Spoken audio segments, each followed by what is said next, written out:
Il y a bientôt 11 mois, la Russie décidait de déclencher une guerre d'agression brutale, injustifiée et injustifiable contre l'Ukraine. Je vois circuler sur Internet beaucoup de contre-vérités, de mensonges, de fausses informations à propos de cette guerre. Je voudrais rétablir quelques faits et rappeler des vérités simples. La Russie est la seule responsable de ce conflit. Ceux qui vous disent que l'OTAN et l'Union européenne ont provoqué la Russie ont tort.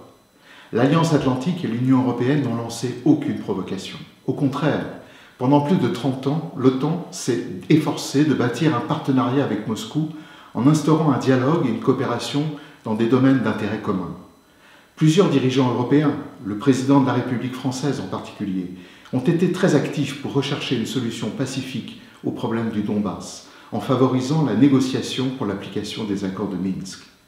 La Russie seule a décidé d'engager cette guerre, une guerre coloniale, impérialiste.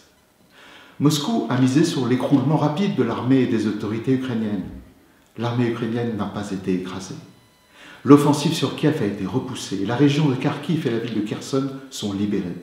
Les forces ukrainiennes ont repris du terrain. Les forces russes doivent sacrifier un nombre croissant de soldats et recourir à un déluge de feu contre des sites civils, commettant chaque jour davantage de crimes de guerre contre les populations dont la Russie sera comptable. La nation ukrainienne, elle, est plus soudée que jamais. La Russie a misé sur la prétendue faiblesse des Européens. L'Union européenne reste soudée dans son soutien à l'Ukraine. Elle réduit sa dépendance aux hydrocarbures russes et impose à la Russie des sanctions qui affaiblissent les capacités de Moscou à poursuivre sa guerre. Ce ne sont pas les sanctions occidentales qui provoquent l'inflation que nous connaissons aujourd'hui dans nos pays. C'est bien la Russie qui en est la seule responsable, en ayant déclenché une guerre qui a frappé directement les capacités de production alimentaire et énergétique en Ukraine et désorganisé les marchés alimentaires et énergétiques. La Russie prétendait réagir à des menaces de l'OTAN. Son attaque de l'Ukraine a renforcé l'Alliance Atlantique.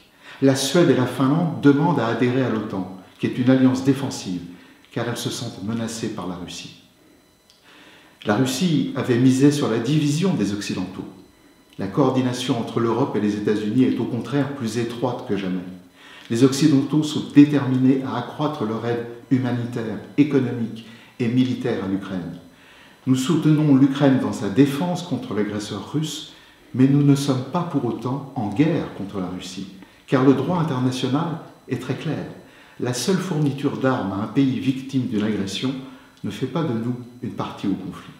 L'OTAN, alliance défensive, n'est pas davantage en guerre et n'intervient pas en Ukraine.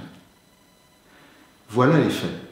La Russie est l'agresseur et l'Ukraine est le pays agressé. Les Occidentaux soutiennent le droit de l'Ukraine à la légitime défense. Puisque la Russie est l'agresseur, le plus court chemin vers la paix commence par la cessation des attaques russes et par le retrait des troupes russes de tout le territoire ukrainien dans ses frontières internationalement reconnues. Le président Zelensky a présenté en ce sens, en novembre dernier, un plan de paix en 10 points.